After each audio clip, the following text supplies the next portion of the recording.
Sirens wailed across the shattered capital of the Galactic Concord. For 3 agonizing decades, a relentless armada had reduced prosperous star systems to irradiated ash, leaving trillions dead in its wake. Desperation finally forced the High Council to broadcast a pathetic, unencrypted plea into the uncharted Orion Spur, begging an isolationist, primitive species for salvation. The response they received defied all tactical logic. Humanity did not send an armada. They did not send a coalition of fighters. The subspace slipgate tore open to reveal a single, solitary vessel. The Concorde wept in despair. The enemy laughed. Neither understood the catastrophic violence humanity had just unleashed. The atmosphere inside the High Council chambers of Aegis Prime was thick with the scent of ozone and despair. The holographic tactical table dominating the center of the room flickered with failing power, casting long, crimson shadows across the faces of the Concorde's leadership. The red icons of the Swarm, a biomechanical, locust-like race known officially as the Vraxis, were no longer at the borders of the galaxy. They were at the gates. Ambassador William Bradley stood near the edge of the chamber, his tailored suit feeling suffocatingly tight. As the sole human liaison to the Galactic Concorde, his presence here was usually a formality. Humanity was considered a Tier 4 civilization by the Concorde, too technologically crude to contribute to galactic defense, too stubborn to assimilate into the broader utopian society. They still used kinetic weapons. They still relied on controlled explosions to propel their vessels.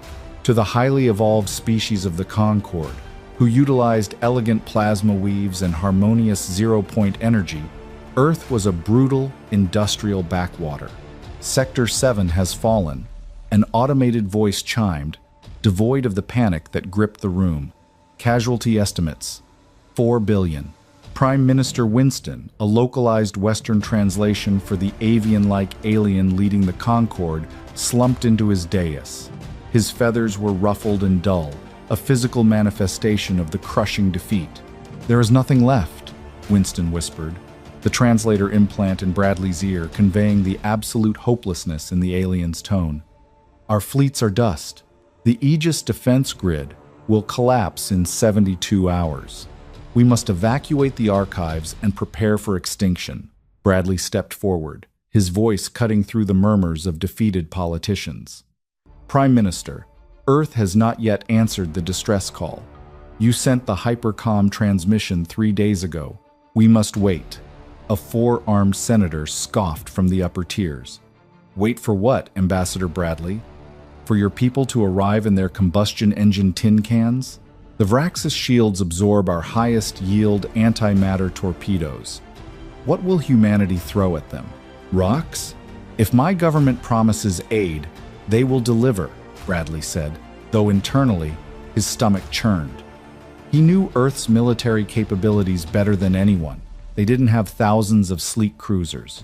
Far across the Orion Spur, deep within the heavily fortified Cheyenne Mountain complex on Earth, the very transmission Bradley had spoken of was playing on a loop. President Robert Hughes sat at the head of a massive mahogany table, rubbing his temples. The room was filled with the highest-ranking military officials of the United Earth Directorate. "The Concorde is begging," General Thomas Reed stated flatly, tossing a classified dossier onto the table. "They've lost 80% of their territory. The Vraxis are practically knocking on their capital's door." "We warned them," Admiral Richard Blackwood rasped, his voice rough like gravel. 10 years ago, we told them their plasma shields wouldn't hold up to kinetic saturation. They called us barbarians. Now the barbarians are being asked to save the Empire." President Hughes looked up. "Can we?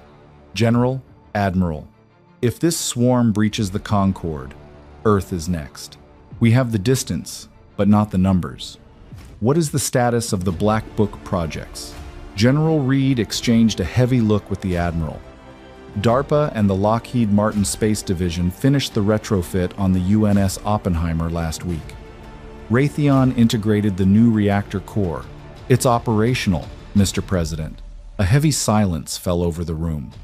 The Oppenheimer was not a ship the United Earth Directorate ever wanted to acknowledge publicly. It violated every treaty the Concorde had tried to force upon Earth. It was a vessel born of human paranoia and military-industrial obsession, a terrifying marriage of theoretical physics and sheer brute force engineering. Sending the Oppenheimer means revealing our hand, Secretary of Defense David Miller warned. The Concorde thinks we're primitives. If they see what we've actually built in the dark, if we don't send it, Hughes interrupted, his voice steel, there won't be a Concorde left to judge us. Admiral Blackwood, you have authorization. Give the order. Send them our answer. Back on Aegis Prime, the communication console on Ambassador Bradley's wrist vibrated violently. The High Council chamber fell dead silent as the main holographic display shifted from the tactical map to a low-resolution, audio-only frequency. Concorde Command. This is the United Earth Directorate. Admiral Blackwood's voice boomed through the chamber's massive speakers, heavy with static but dripping with cold authority. Your distress beacon is acknowledged. Hang tight. We are deploying an intervention force. Estimated time to arrival, 48 hours. Godspeed. Prime Minister Winston looked at Bradley, a glimmer of hope returning to his avian eyes. A force? How many ships, Ambassador? 1,000? 10,000? Bradley swallowed hard. He hadn't received the fleet manifest. I don't know, Minister. But if Admiral Blackwood says help is coming, we hold the line. 48 hours later, the Aegis Prime system was a graveyard.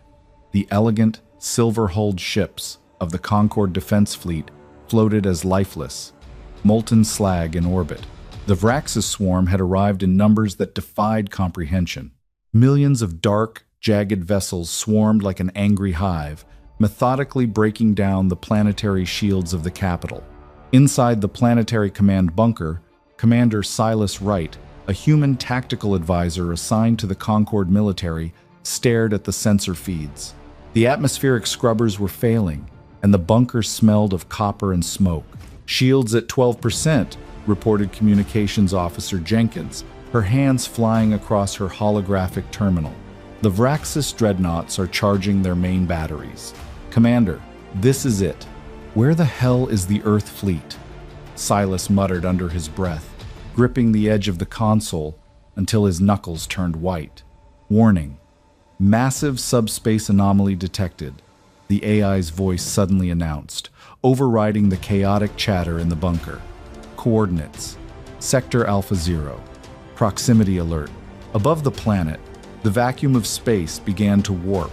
A massive tear in the fabric of reality groaned, a phenomenon that registered on Concorde sensors not as a clean, elegant slipspace jump, but as a violent, tearing rupture. It was as if someone was ripping a hole in the universe with their bare hands. The Vraxis swarm momentarily paused their bombardment, thousands of biological sensors turning toward the anomaly. The rupture burst open in a blinding flash of Cherenkov radiation. From the chaotic, swirling vortex of blues and violent purples, a ship emerged. A single ship. Commander Silas Wright stared at the tactical display.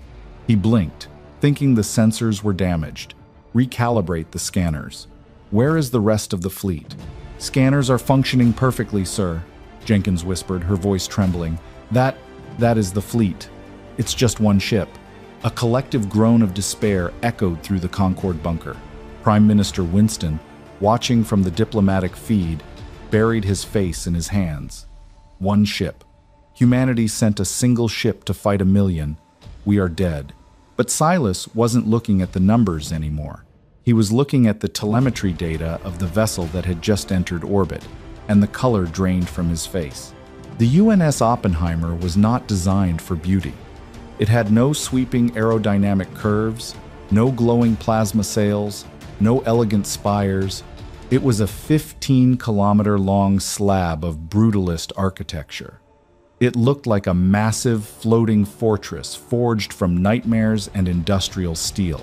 Its hull was an overlapping array of depleted uranium armor plating, coated in radar-absorbent Vantablack composites. It was so dark it seemed to absorb the starlight around it, an angular monolith of pure, unadulterated hostility. There were no visible windows. no fragile command bridges jutting out. It was a solid, impenetrable brick of human defiance. The Vraxis swarm commander, observing from a flagship miles away, chattered a sequence of dismissive clicks. The swarm had consumed advanced civilizations that wielded star-shattering lasers. This dark, ugly rectangle drifting out of the portal registered barely any energy signature. It was cold, dead. 100 Vraxis interceptors detached from the main swarm, moving toward the Oppenheimer like a swarm of hornets investigating a stone. Inside the Concorde bunker, Silas whispered to himself as the data scrolled across his screen. The mass readings were impossible. For a ship of its size, its gravitational footprint was terrifyingly dense. They don't know, Silas breathed out, a chilling smile creeping onto his face despite the impending doom. Don't know what, Commander? Jenkins asked, tears in her eyes.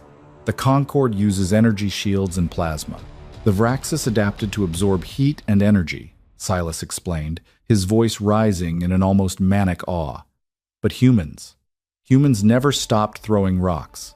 We just got better at throwing them. The Vraxis interceptors opened fire. Streams of emerald green bioplasma struck the hull of the Oppenheimer. On Concorde ships, these blasts would melt through the elegant hull like butter. On the Oppenheimer, the plasma splashed harmlessly against the Lockheed Martin engineered ablative armor, dissipating into space without leaving a scratch. The massive human dreadnought hung in silence. It didn't maneuver. It didn't launch fighters. It simply floated there, taking the bombardment, an immovable object in the face of the swarm. Then, a localized transmission cut through all frequencies across the entire star system.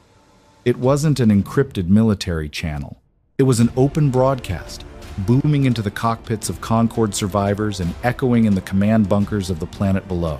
Vraxis Swarm, a calm, chillingly polite human voice echoed. This is Captain Charles Sterling of the United Earth Directorate vessel Oppenheimer. You are currently in violation of sovereign Concorde space. Cease fire immediately and power down your weapons, or you will be fired upon. A momentary pause in the battle occurred. Then, the Vraxis swarm did something it had never done in the history of the Galactic War.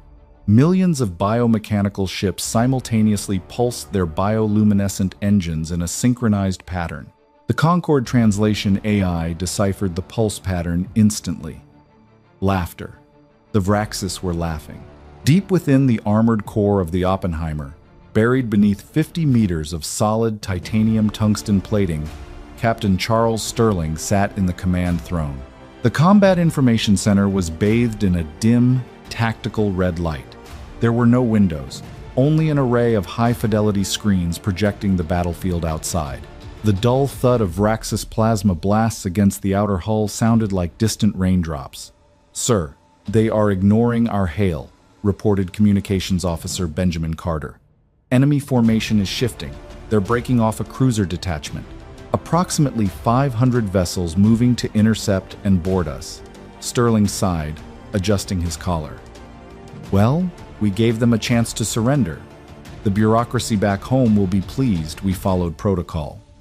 He leaned forward, resting his chin on his hands. Mr. Carter, kill the comms. Mr. Cole, spool the reactors. Spooling reactors, aye, Weapons Officer Simon Cole replied, his fingers dancing across a physical keyboard. There were no holographic touchscreens here.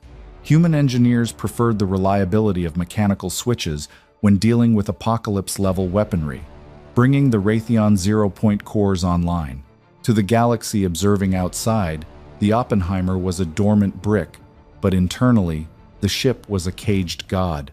Deep in the engineering bay, 4 massive containment spheres activated. They didn't generate power through fusion or fission. DARPA's Project Hawking had successfully weaponized gravitational anomalies. The ship was powered by 4 microscopic, artificially stabilized black holes. As the containment field shifted, the immense, terrifying energy of a dying star was siphoned directly into the ship's capacitor banks. On the tactical scanners in the Concorde bunker, Silas Wright watched the Oppenheimer's energy signature spike. It didn't just rise, it shattered the scale. "Commander," Jenkins gasped, staring at her console. The human ship, its thermal output was 0 a second ago.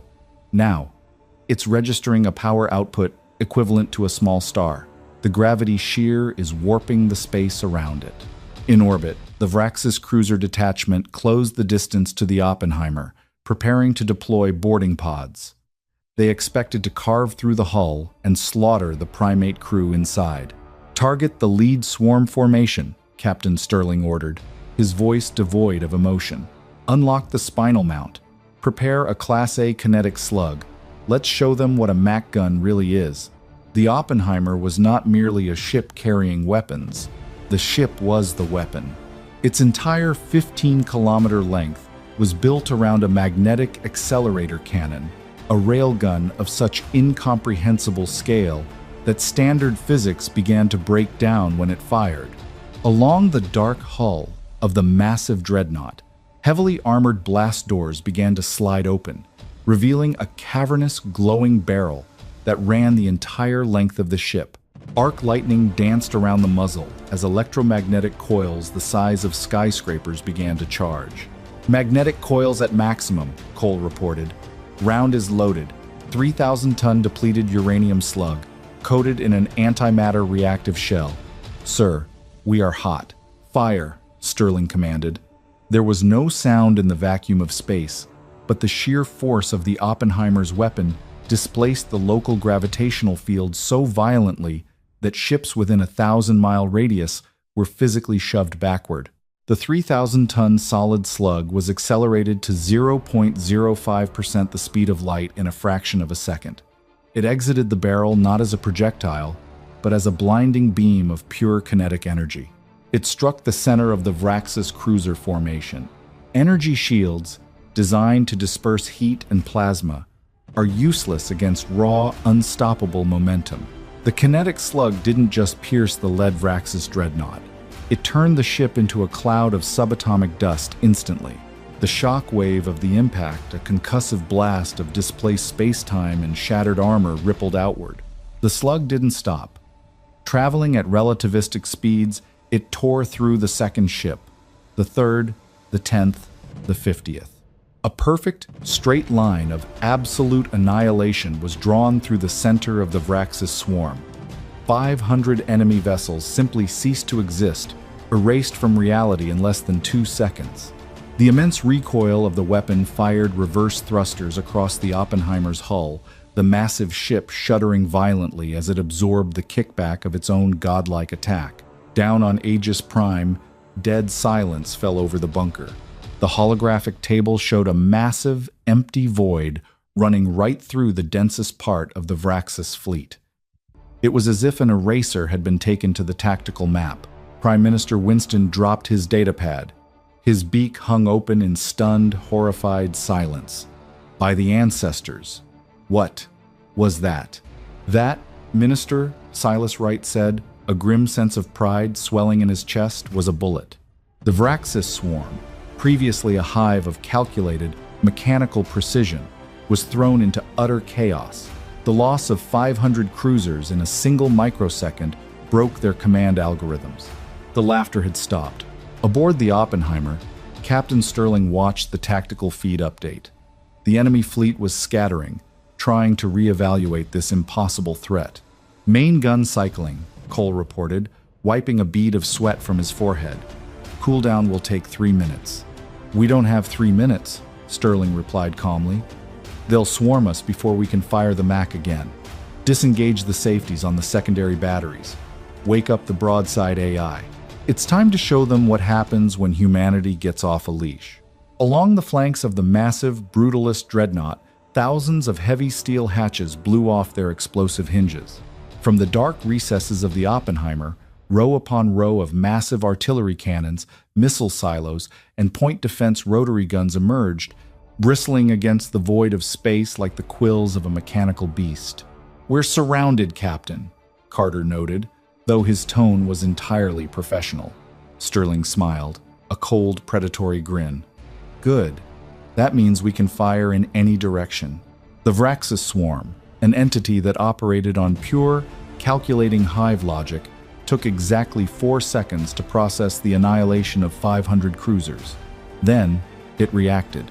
Like a dark ocean disturbed by a localized hurricane, millions of biomechanical vessels shifted their vectors.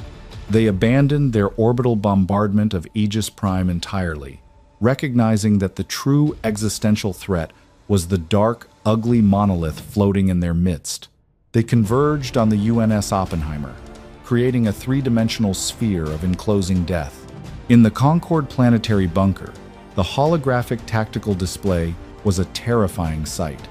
The single blue icon representing the human vessel was completely engulfed by a swirling vortex of red. "They are employing a spherical crush tactic," Prime Minister Winston observed, his voice trembling as he leaned over the console. "It is how they broke the defenses at Sirius Prime. They will overwhelm the human ship's localized shields with sheer volume of fire." Commander Silas Wright crossed his arms, his eyes locked on the telemetry data. "Sir, the Oppenheimer doesn't have localized energy shields. The United Earth Directorate found them too power-hungry and fragile." Winston stared at him, aghast. "No shields? Then how do they survive the plasma? Armor, minister, and math," Silas said grimly. Above them, the Vraxis opened fire. Tens of thousands of emerald bioplasma bolts streaked through the void, illuminating the dark hull of the Oppenheimer in a sickly green light.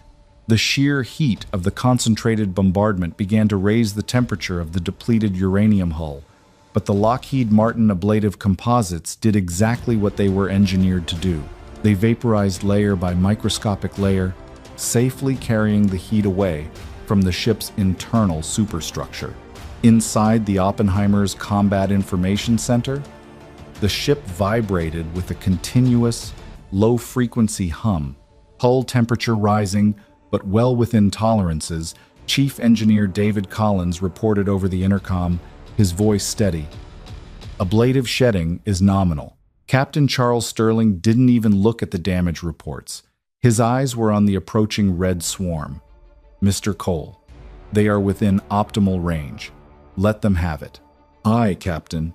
"Releasing the hounds," Weapons Officer Simon Cole replied, slamming his hand onto a large, analog activation bar. Along the flanks of the massive dreadnought, the secondary batteries roared to life. This was not the elegant, silent exchange of laser fire common in Concorde warfare. This was the brutal, deafening, industrial violence of Earth. Thousands of General Dynamics autonomous rotary cannons spun up, spitting out streams of tungsten carbide rounds at a rate of 10,000 rounds per minute. The black void of space instantly filled with a blinding grid of tracer fire.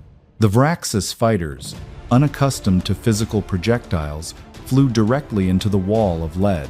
Their bioshields, calibrated to disperse thermal energy and lasers, offered zero resistance to solid metal, moving at Mach 15. The front line of the Vraxis swarm was shredded instantly, turning thousands of sleek, organic fighters into expanding clouds of green blood and shattered carapace. But the Oppenheimer was just getting started. "Missile bays open," Cole announced. Northrop Grumman Valkyrie swarm pods deployed. From the top ridge of the human vessel, hundreds of massive silos blew their caps. Plumes of exhaust gas erupted as thousands of hypervelocity missiles launched simultaneously. They arced out into the void before their onboard targeting AIs took over, scattering like angry hornets. When the missiles detonated against the larger Vraxis dreadnoughts, they didn't rely on explosive concussive force, which was useless in a vacuum. Instead, they deployed shape-charge, explosively formed penetrators. The blasts forced molten copper into a hypervelocity jet that punched through the thick, chitinous armor of the alien capital ships, gutting them from the inside out. On the planetary bunker's monitors, the red sphere surrounding the Oppenheimer seemed to ripple and tear. "Ancestors preserve us," Communications Officer Jenkins whispered. "They aren't just surviving, they are chewing them to pieces." But the Vraxis swarm had not conquered half the galaxy by being rigid. The hive mind rapidly assimilated the new data. Physical projectiles required physical mitigation. Suddenly, the swarm stopped firing. Instead, 10 massive Vraxis dreadnoughts moved to the forefront, linking their biological energy fields together. They began to secrete a hyper-dense, metallic resin, quickly fusing their 10 vessels into a single, colossal battering ram of organic steel. "Captain," Benjamin Carter called out, his tone sharpening. "Enemy formation shift. They are merging. Mass readings are off the charts. They're on a collision course." Sterling leaned forward. "Evasive maneuvers?" "Negative, sir. The mass shadow they are projecting is interfering with our navigational thrusters. Impact in 15 seconds. Sterling's jaw tightened. "All hands, brace for impact. Seal bulkheads in sectors 4 through 9. Route auxiliary power to structural integrity fields." The Vraxis battering ram struck the Oppenheimer just aft of the midsection. The sound inside the human dreadnought was akin to the world ending. A horrific screech of tearing metal and shattering alloys echoed through every deck. The 15-kilometer-long ship violently pitched 30 degrees on its axis. Sparks rained down in the CIC as consoles overloaded and crew members were thrown against their restraints. Down on Aegis Prime, the holographic feed showed a massive chunk of the Oppenheimer's portside armor caving in under the horrific biological ram. The combined Vraxis mass had successfully pierced the outer hull, burying itself deep into the human vessel. Prime Minister Winston slumped. "They've breached it. The ship is crippled." Silas Wright stared at the feed, his heart pounding against his ribs. Humanity had built a monster, but the swarm was a force of nature. Had they underestimated the enemy? Red emergency lights bathed the Oppenheimer's CIC in a bloody hue. Klaxons wailed relentlessly. "Damage report," Captain Sterling barked, pulling himself back upright in his command throne and wiping a thin trickle of blood from his forehead. "Hull breach on decks 42 through 55. Chief Engineer Collins coughed over the comms. "Depressurization contained. Automated blast doors held. But sir, the Vraxis ship didn't just ram us. It anchored. They are deploying boarding parties." A cold silence fell over the bridge. Boarding actions by the Vraxis were legendary for their brutality. The biomechanical insectoids, standing 8 feet tall and armed with scythe-like appendages that could cut through titanium, slaughtered Concorde crews in minutes. "They think we are a soft target," Sterling said softly, almost to himself. He tapped the command console. "Connect me to the Marine detachment. Major Harrison, do you copy?" "Copy, Captain," a gruff voice replied over the static. "Major, we have uninvited guests in sectors 4 through 9. You are cleared weapons free. Remind them why they should never enter a human cave." "With pleasure, sir." Deep within the cavernous, metallic bowels of the Oppenheimer, the Vraxis boarding parties poured out of their embedded biological ram. Thousands of screeching, clicking monstrosities flooded the darkened corridors. They expected to find fleeing, panicked aliens relying on fragile energy pistols. They expected a slaughter. Instead, they found darkness. The gravity in the breach sectors had been intentionally cut, and the lights were dead. As the lead Vraxis warrior rounded a massive steel bulkhead, a pair of glowing red optics pierced the gloom. Standing in a reinforced choke point were 50 United Earth Marines. They were not wearing the elegant, lightweight fabric armor of the Concorde. They were encased in bulky, hydraulic-assisted powered exoskeletons manufactured by BAE Systems. They looked like walking tanks, gripping massive, drum-fed combat shotguns and heavy rotary cannons. "Light 'em up, boys!" bellowed Sergeant Richard Palmer. The dark corridor erupted into a strobe light of muzzle flashes. In the tight, enclosed spaces of the ship, the human weapons were devastating. Standard military buckshot and high-explosive, armor-piercing rounds tore through the Vraxis chiton at point-blank range.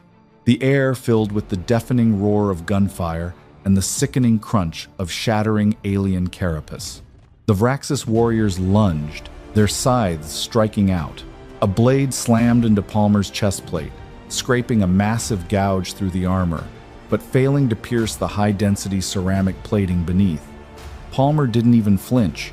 He shoved the barrel of his Colt semi-automatic shotgun directly into the insectoid's mandibles and pulled the trigger, blowing the creature's head into a mist of green gore. "Push forward!" Palmer roared over the din. "Don't let them establish a beachhead." From the flanks, Boston Dynamics quadrupedal combat drones scrambled along the walls and ceilings, laying down suppressive fire with mounted heavy machine guns, pinning the Vraxis down in crossfires. The aliens, operating on a unified hive mind, attempted to coordinate a flanking maneuver, but the internal layout of the Oppenheimer had been designed with this exact scenario in mind. It was a labyrinth of kill zones, dead ends, and heavy blast doors. For the first time in its existence, the Vraxis swarm experienced an anomaly in its collective consciousness. It was a sensation cascading backward from the drones dying in the dark metal corridors of the human ship. The Concorde called it a tactical retreat, but humanity knew it by its true name: panic. The humans were not fleeing, they were not breaking. They were advancing, screaming war cries, fighting with a primal, terrifying rage that the cold, calculated Vraxis hive mind could not comprehend. Back in the Concorde bunker, Silas Wright watched the internal telemetry of the Oppenheimer with a mix of awe and dread. The human ship was bleeding, venting atmosphere from the ramming site, but the red icons of the boarding party were winking out at an astonishing rate. "They're repelling them," Jenkins whispered, staring at her screen as if it were performing a miracle. "Hand-to-hand combat. They are slaughtering the Vraxis." Prime Minister Winston looked at Silas, his beak clicking in nervous apprehension. "Commander Wright, what kind of species builds a ship expecting it to be boarded? What kind of soldiers fight like that?" Silas turned to the avian leader, his expression grim. "A species that spent 10,000 years fighting itself, Minister. The Vraxis thought they were boarding a spaceship. They didn't realize they were stepping into a meat grinder." Aboard the Oppenheimer, the ship shuddered again, but this time it was internal. "Captain," Cole reported from the weapons station, a fierce grin breaking across his face. "Main battery is cycled and locked. The Mac gun is green." Sterling looked at the tactical map. The massive Vraxis ramming vessel was still lodged in their side, its rear engines exposed as it tried to hold the Oppenheimer in place. Furthermore, the rest of the swarm had condensed around them, thinking the dreadnought was crippled. They were clustered tightly together. It was exactly what Sterling had hoped for. "Mr. Cole," Sterling said, his voice cold as ice, "target the command cluster directly off our port bow and divert all secondary reactor power to the magnetic coils. I want an overcharged shot." Cole's eyes widened slightly. "Sir, an overcharged shot will melt the barrel linings. We might only get one more shot out of the main gun before it warps." "We only need one more," Sterling replied. "Fire." The Combat Information Center of the UNS Oppenheimer was a symphony of blaring alarms and flashing amber warnings. The tactical holotable flickered, struggling to render the sheer density of the Vraxis swarm pressing in around them. The massive biological ramming vessel was still deeply embedded in the port-side hull, acting as an anchor that bled off the dreadnought's momentum. "Safeties are off," Weapons Officer Simon Cole shouted over the din of the klaxons, his hands flying across the physical analog switches of the firing console. "Capacitors are at 120% capacity. Sir, the magnetic coils are glowing white-hot. The cooling jackets are boiling off their liquid helium reserves. If we fire this, the barrel lining will fuse." Captain Charles Sterling gripped the armrests of his command chair, his eyes locked on the primary display. The Vraxis command cluster, a dense formation of heavily armored neural hub dreadnoughts, was floating directly in their forward-firing arc, mistakenly believing the human ship was paralyzed by the boarding action. "Lockheed Martin built this hull to survive the death of a star, Mr. Cole," Sterling said, his voice terrifyingly calm amidst the chaos. "Let's see if it can survive us. You have your firing solution. Punch a hole in the universe." "Aye, Captain." Firing main gun. Cole slammed the heavy, red activation bar forward. What happened next was not a mere weapons discharge. It was a localized violation of the laws of physics. The 4 Hawking reactors deep within the ship's engineering bay surged, feeding the raw, unfiltered energy of dying microscopic black holes directly into the magnetic coils of the spinal cannon. The sheer electromagnetic force generated was so intense that the artificial gravity plating inside the ship briefly failed, sending loose tools, data pads, and drops of blood floating into the air. Outside, the vacuum of space distorted. The 3,000-ton depleted uranium slug, encased in its antimatter reactive shell, was accelerated to nearly 0.1% the speed of light. When the projectile cleared the muzzle, the recoil was apocalyptic.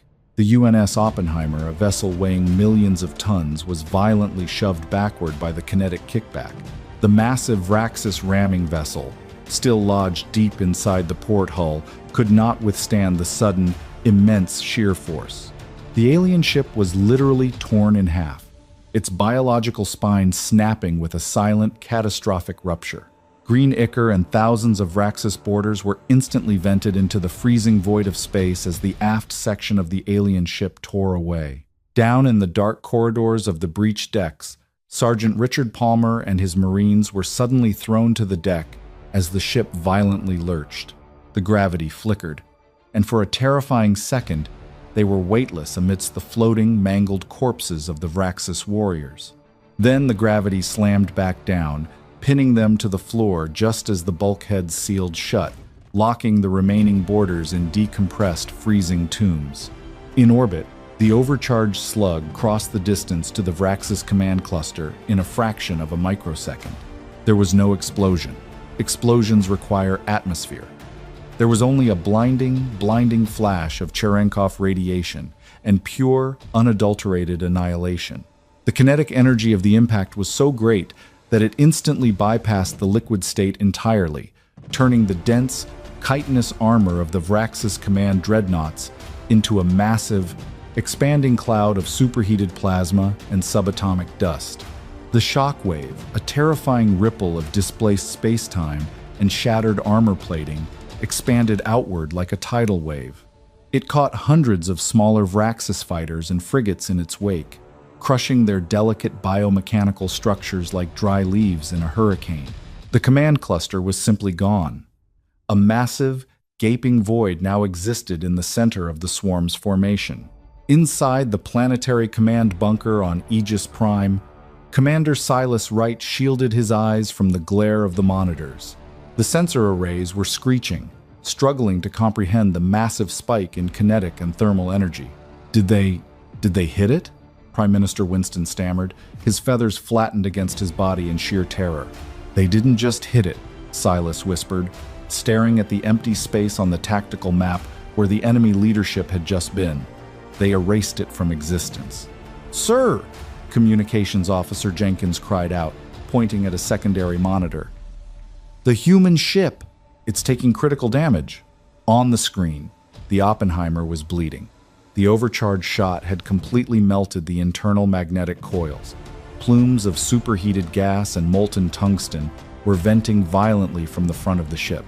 The main gun, the single most powerful weapon in the sector, was fused shut. It was a dead hunk of slag. Winston gasped. Their primary weapon is gone, and the swarm is still millions strong. But the swarm was no longer acting like a unified machine. The destruction of their local command node had severed the immediate neural link to the hive mind. For the first time in their terrifying existence, the Vraxis ships began to move erratically, their perfect, geometric formations breaking down into chaotic, swarming frenzy. However, a decentralized swarm is often more dangerous than a coordinated one. Driven by raw biological instinct, 3 massive Vraxis super dreadnoughts, monsters of biological engineering that dwarfed even the Oppenheimer, broke away from the chaotic melee. They ignored the human dreadnought entirely. Their massive bioluminescent thrusters flared a brilliant, angry crimson. They were diving toward Aegis Prime. "Commander Wright," Jenkins said, her voice dropping to a horrified whisper. "Trajectory analysis confirms. They are initiating a planetary impact maneuver." They're going to ram the capital. Silas felt the blood drain from his face. Planet killers. If those ships hit the surface at that speed, the kinetic impact will crack the crust. The Aegis shields are at 12%. They won't even slow them down. Winston slumped backward into his chair, the fight finally leaving his avian frame. It is over. The humans fought bravely, but they cannot stop gravity. We are dead. Silas keyed his comms, his hands shaking. Oppenheimer, this is Concord Command. We have 3 super dreadnoughts breaking formation. They are on a collision course with the planetary capital. Can you intercept? Through a haze of static, Captain Sterling's voice crackled into the bunker. Negative, Concord Command. Our main gun is slagged, and our navigational thrusters are heavily damaged from the recoil. We do not have the maneuverability to pursue. Silence hung in the bunker, heavy and suffocating. Then, Sterling's voice returned, darker and colder than the vacuum of space. But we aren't done yet. Hold on to something down there, Commander. We're about to rewrite the textbook. The CIC of the Oppenheimer was bathed in the harsh red glare of emergency lighting. Smoke hung thick in the air, the ventilation scrubbers struggling to keep up with the electrical fires sparked by the massive power surge. Status on the Vraxis planet killers, Sterling demanded, gripping his console. They have entered the upper thermosphere of Aegis Prime, Carter reported, his fingers flying across his keyboard. Estimated time to surface impact, 2 minutes. Sir, they are too far away for our secondary batteries to penetrate their forward armor in time. Sterling turned to the engineering channel. Chief Collins, I need options. The main gun is dead. Missiles are too slow to catch them in a dive. What do we have left? Deep in the bowels of the ship, Chief Engineer David Collins wiped a smear of grease and soot from his forehead. He was standing in the primary reactor control room, staring through thick, lead glass windows at the 4 massive containment spheres that held the Hawking reactors. Captain, we're a brick, Collins rasped over the comms. We can't turn. We can't shoot the big gun. All we have is armor and the reactors. Sterling's eyes narrowed. The reactors. Chief, what happens if you uncouple the gravitational containment fields on the port and starboard black holes and vent the gravity shear externally? There was a long, horrifying pause on the other end of the line. When Collins spoke again, his voice was tight with disbelief. Are you insane? Captain, those containment fields are the only thing keeping those singularities from swallowing this ship whole. If I vent the gravity wells outward, it'll create a localized event horizon off our bow. It will tear the hull apart. We'll be crushed under our own mass. Can you direct the shear forward? Sterling pressed, his voice unyielding. Can you shape it into a cone, rather than a sphere? Theoretically? Yes, Collins stammered. The Raytheon field projectors could channel the gravitational pull forward like a funnel, but the strain on the ship's superstructure. Captain, the shear force will buckle the titanium tungsten skeleton.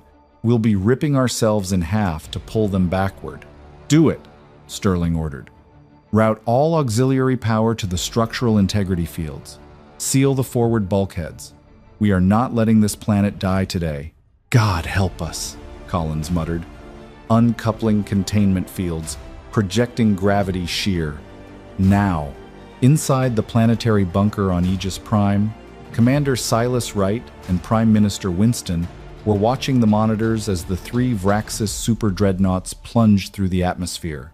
The sky above the capital was already turning a violent, searing red as the massive alien ships generated horrific atmospheric friction. The ground began to tremble. Impact in 60 seconds, Jenkins cried. Shield grid is overloading. Suddenly, the telemetry alarms in the bunker changed pitch. It was a sound Silas had never heard before. A deep, rhythmic thrumming that seemed to vibrate in his very bones. Anomaly detected, the automated AI voice chimed. Massive gravitational fluctuation in high orbit. Warning, space-time distortion detected. Silas looked up at the orbital feed. The UNS Oppenheimer was sitting high above the atmosphere, its massive, brutalist hull silhouetted against the stars. But something was wrong. The light from the stars behind the human ship was beginning to bend, smearing into long, circular streaks of white and blue. "What are they doing?" Winston whispered, his eyes wide. Aboard the Oppenheimer, the noise was deafening. The groan of millions of tons of steel and depleted uranium buckling under immense, unnatural pressure sounded like the screams of a dying titan. The ship's internal gravity completely failed. Crew members strapped tightly into their seats felt their chests compress as the artificial black holes deep within the ship strained against their directed containment fields. From the nose of the Oppenheimer, an invisible, terrifying force erupted. It was a directed gravitational wave, a localized projected singularity that grabbed the very fabric of space and pulled it backward. Down in the atmosphere, the three Vraxis super dreadnoughts were plunging toward the capital at hypersonic speeds. Suddenly, they hit the invisible wall of the gravity shear. The physical effect was instantaneous and horrifying. The massive biomechanical engines of the Vraxis ships flared, burning with enough force to propel them through solar systems. But they stopped dead in the sky. The sheer gravitational pull from the Oppenheimer caught them in an inescapable undertow. "Look!" Silas yelled, pointing at the visual feed. Above the capital city, the three planet killers were suspended in the burning sky, struggling like insects caught in a spider's web. Their engines screamed, trying to push downward, but the human ship was dragging them upward, backward, tearing them out of the sky. The physics of the situation were absolute. The Vraxis ships were built to withstand plasma, heat, and standard kinetic impacts. They were not built to withstand the gravitational pull of a dying star focused directly onto their hulls. Slowly, agonizingly, the super dreadnoughts began to be pulled backward into space. But the opposing forces, their massive engines pushing forward, and the Oppenheimer's gravity anchor pulling backward, created a localized shear stress that no material in the universe could survive. The lead Vraxis ship began to buckle. Its thick, chitinous armor cracked, the sound echoing like a thunderclap across the capital below. Then, the vessel imploded. It didn't explode outward. The massive ship was crushed inward upon itself, compacted into a dense, twisted ball of biological slag before being violently dragged upward toward the human dreadnought. The second and third ships suffered the same fate seconds later. Their engines detonated under the strain, and their massive hulls were crushed like aluminum cans, their wreckage dragged into the void. Aboard the Oppenheimer, klaxons were shrieking a final, dying song. "Structural integrity at critical," Chief Collins screamed over the comms, coughing as smoke filled the reactor room. "Hull breaches across all forward decks. We are tearing apart. Recouple the containment fields. Shut it down," Sterling roared, blood pouring from his nose due to the extreme gravitational pressure in the CIC. Deep in the engineering bay, Collins slammed the emergency release valves. The heavy containment spheres slammed back into place, sealing the Hawking reactors and instantly cutting off the projected gravity shear. The Oppenheimer shuddered violently, then fell dead. The emergency lighting flickered and died, leaving the CIC bathed in the cold, dim glow of battery-powered backup monitors. The ship was silent. The low hum of the massive engines was gone. The ship was a crippled, drifting monument to human stubbornness. But as the smoke cleared, Captain Sterling looked at the tactical display. The three super dreadnoughts were nothing but crushed debris floating in the upper atmosphere, and the rest of the Vraxis swarm millions of ships that had witnessed the instantaneous vaporization of their command cluster, and the physics-defying destruction of their strongest vessels, had stopped. The localized hive mind, stripped of its leaders and witnessing an enemy that wielded black holes like a club, reached a sudden, unprecedented biological conclusion. Prey does not fight like this. This is not prey. This is the apex predator. On the Concorde sensors, Silas Wright watched in stunned silence as the red icons of the swarm suddenly turned away from Aegis Prime. They didn't retreat in an orderly fashion. They broke. Millions of biomechanical ships engaged their slipspace drives in a panicked, chaotic frenzy. tearing holes in reality as they fled the system as fast as their engines could carry them. Within 2 minutes, the space above Aegis Prime was empty, save for the floating wreckage of the battle, and a single, battered, bleeding rectangle of human iron. Winston slowly stood from his chair, his legs shaking. He looked at Silas, his eyes filled with a mixture of absolute terror and profound reverence. "They won," the Prime Minister whispered. "They broke the swarm." Silas Wright let out a breath he felt he had been holding for decades. He looked up at the dark, silent shape of the UNS Oppenheimer on the monitor. "No, Minister," Silas said softly, a tired, proud smile breaking across his face. "They didn't just break the swarm. They taught them how to fear." The silence that settled over the Aegis Prime system was heavier than the gravity shear that had just fractured the sky. Space, normally a canvas of indifferent starlight, was now a sprawling graveyard of biomechanical ruin. The Vraxis swarm, an apocalyptic force that had consumed entire star sectors for 3 decades, was gone. All that remained were the shattered, frozen husks of their fleet and a single, blackened rectangle of human engineering drifting in the high orbit. Aboard the UNS Oppenheimer, the darkness was absolute. The primary reactors were offline, locked down in emergency containment. The only illumination came from the sickly yellow glow of chemical emergency lights running on localized battery backups. The air was frigid, smelling sharply of ozone, vaporized copper, and the coppery tang of human blood. In the Combat Information Center, Captain Charles Sterling sat slumped in his command throne. His uniform was torn, and a crude, temporary bandage was wrapped tightly around his forehead, courtesy of a Johnson & Johnson automated trauma kit. The gravity had been restored to a minimal tenth of Earth normal, just enough to keep the crew from floating among the debris of their shattered consoles. "Damage report?" Sterling rasped, his voice barely a whisper, yet it echoed in the silent room. Across the CIC, Chief Engineer David Collins coughed violently, pulling himself up from the deck. "We're a flying coffin, Captain," he replied, reading from a cracked datapad. "Main drive is fused. The magnetic coils for the spinal mount are entirely melted. We vented 30% of our atmosphere during the gravity shear, and the Lockheed Martin ablative plating is practically gone. We have no engines, no main gun, and the life support scrubbers have maybe 6 hours of juice left, but the containment spheres are holding."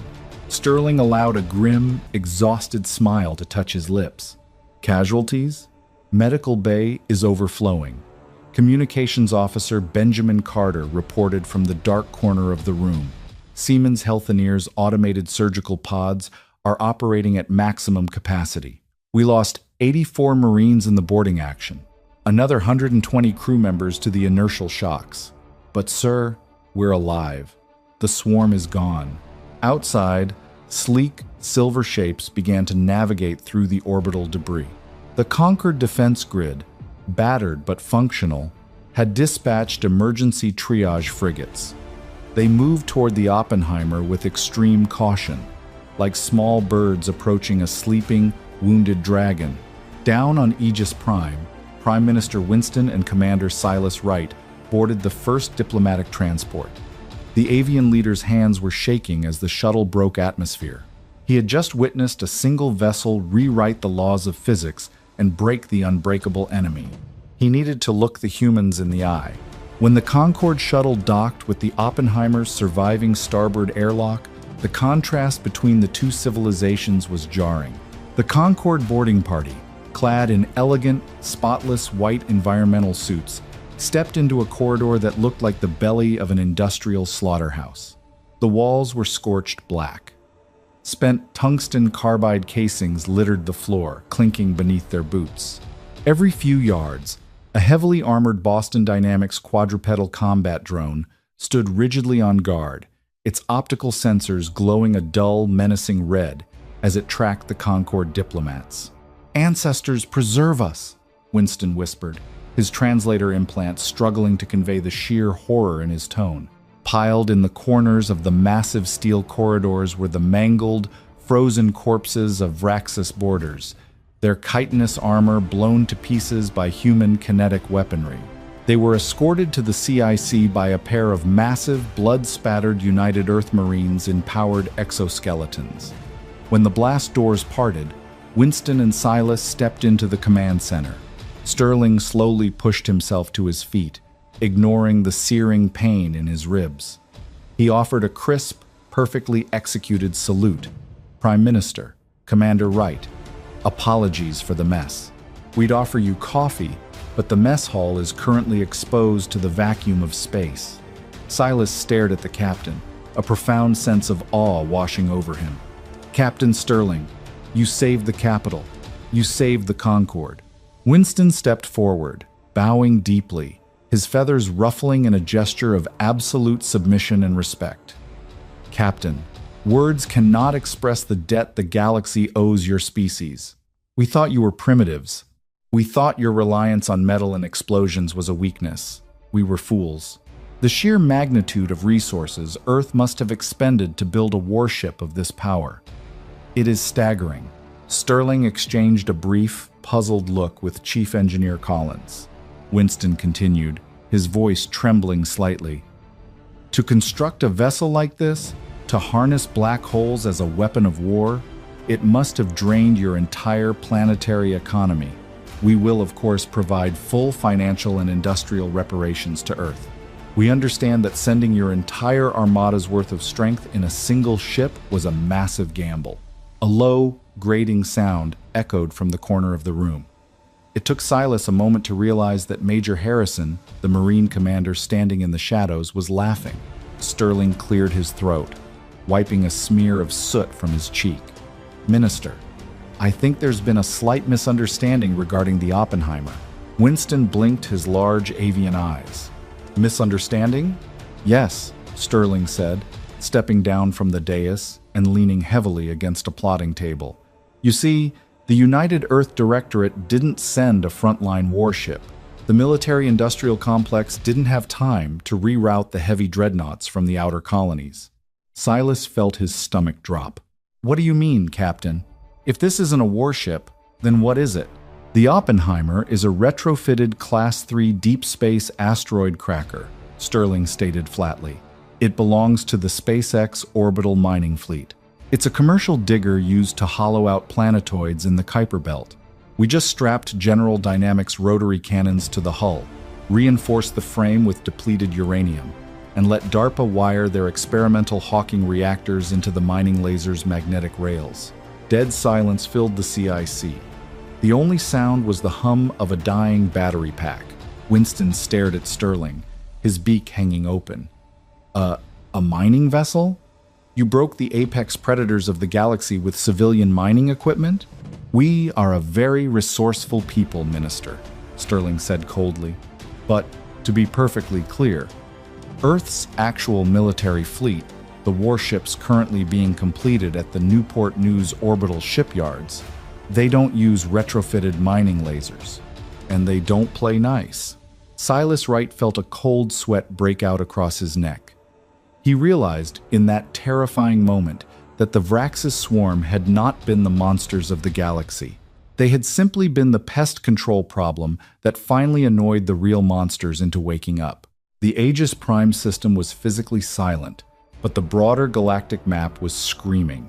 Deep space telemetry buoys, managed by the newly integrated Palantir Astro Analytics Network, fed terrifying, unprecedented data back to the Concorde command bunkers. The Vraxis swarm, an apex predator that had never known defeat, was experiencing a biological cascade failure of morale. They weren't just retreating, they were abandoning the Orion Spur entirely. Millions of biomechanical vessels pushed their slip drives past the breaking point, fleeing in a chaotic, decentralized panic into the uncharted void of the galactic halo. They left behind fully consumed worlds halfway through digestion. The hive mind had finally encountered a species that weaponized the fundamental forces of the universe with the casual indifference of a lumberjack wielding an axe, and its only remaining biological imperative was survival through absolute distance. 3 days later, the High Council of Aegis Prime reconvened. The grand, luminous halls that once echoed with arrogant debates about elegant energy weaves and utopian pacifism were completely silent. The alien politicians did not look at each other. Their eyes were fixed firmly on the center of the room, their postures submissive. Ambassador William Bradley no longer wore the uncomfortable, tailored suit of a desperate petitioner. He stood tall in the stark, charcoal gray dress uniform of the United Earth Directorate. He did not ask for the floor. He simply took it. The United Earth Directorate accepts your formal petition for protectorate status. Bradley's voice echoed cleanly across the silent chamber, entirely devoid of warmth. Effective immediately, the first and third orbital fleets will lock down the Aegis perimeter. We will establish forward operating bases in sectors 4 through 9. Your failing defense grid will be decommissioned and replaced with automated kinetic kill satellites. Prime Minister Winston, his feathers still dull and ruffled from the shock of the past week, nodded slowly. We understand, Ambassador. We accept. A multi-eyed senator from the Sirius cluster raised a trembling appendage, his translator implant whirring. Ambassador Bradley, the use of localized gravitational singularities is explicitly outlawed by the Geneva Prime Galactic Accords. The devastation caused by your vessel was absolute. We must ask, will these newly arriving fleets be equipped with the same terrifying weaponry? Bradley looked at the senator, his expression as hard and unreadable as depleted uranium. Senator, I believe Captain Sterling already clarified this, but I will reiterate for the official record. The Oppenheimer was a Class 3 commercial asteroid cracker belonging to the SpaceX Deep Belt mining conglomerate. It was hastily retrofitted with surplus General Dynamics rotary cannons and experimental reactors because it was the only hull massive enough to make the jump in time. Bradley paused, letting the silence stretch until it became suffocating. The Oppenheimer was built to dig holes in rocks. The new dreadnoughts currently departing the Newport News Orbital Shipyards vessels designed jointly by Northrop Grumman and the Boeing Space Division were not built to dig holes. They were built exclusively to wage war. I assure you, they are far more efficient, and they do not rely on something as crude as a mining laser's gravity tether. The implication hung in the air like a guillotine blade. The Concorde finally understood. They were no longer dictating terms to a Tier 4 backwater. They had essentially surrendered their sovereignty to a Tier 1 superpower, one that fought with a brutal industrial pragmatism that completely defied galactic sanity. High above Aegis Prime, the UNS Oppenheimer was slowly being secured to a massive array of heavy cables. A dozen heavy-duty industrial tugs, bearing the faded logos of Maersk Interstellar, had arrived to drag the battered, blackened monolith back to the Sol system. Commander Silas Wright stood by the viewport of his orbital station, watching the massive chunk of iron and scorched armor begin its long, slow journey home. It was jagged, asymmetrical, and entirely devoid of elegance. Yet, to Silas, it was the most beautiful thing in the universe. As the towing vessels engaged their slipspace drives, tearing a massive, violent hole in reality to drag the beast back to Earth, Silas placed a hand over his heart. "Godspeed, Captain Sterling," Silas whispered to the empty observation deck. The galaxy would never again look at humanity with pity or disdain. They had cried out that they were losing the war. Earth had answered by proving that war was an art form they had mastered long before they ever touched the stars. The swarm was broken, the Concorde was humbled, and humanity had officially taken its cosmic throne not with a crown of elegant light, but with a throne forged of shattered iron and unrelenting force. The galaxy thought humanity was a primitive afterthought, but when the chips were down, Earth proved that absolute brute force and relentless engineering always win the day. If you loved this epic sci-fi story about the UNS Oppenheimer and humanity's terrifying debut on the galactic stage, you have to smash that like button and share the video with your fellow sci-fi fans. Don't forget to subscribe and ring the notification bell so you never miss out on our upcoming galactic tales and audio dramas. We upload thrilling new stories every week, taking you deep into the cosmos where humanity always holds the line against the darkness. Leave a comment below letting us know what you thought of the Oppenheimer's brutal tactics and what kind of alien menace humanity should obliterate next. Until next time, keep your reactors primed and your kinetic batteries loaded.